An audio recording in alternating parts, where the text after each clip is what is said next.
ઘણી બધી અમર કૃતિઓની એમને રચનાઓ કરી છે.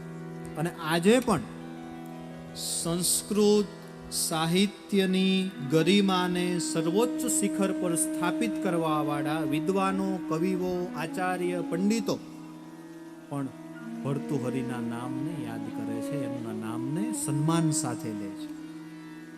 એવી એવી એમને કૃતિઓ લખી છે, આ સંસારને આપી છે. ઘણી બધી કૃતિઓ છે, એમાંની લગભગ 7 કૃતિઓ એ મુખ્ય છે. એમાં એક ગ્રંથનું નામ છે સુભાષિત ત્રિસતી, જેની અંદર 3 પાઠ પડ્યા: નીતિ શતક, વૈરાગ્ય શતક અને શૃંગાર શતક. 100 શ્લોકના અંદર 3 પાઠ પાડ્યા, એટલે એ ગ્રંથનું નામ પડ્યું સુભાષિત ત્રિસતી.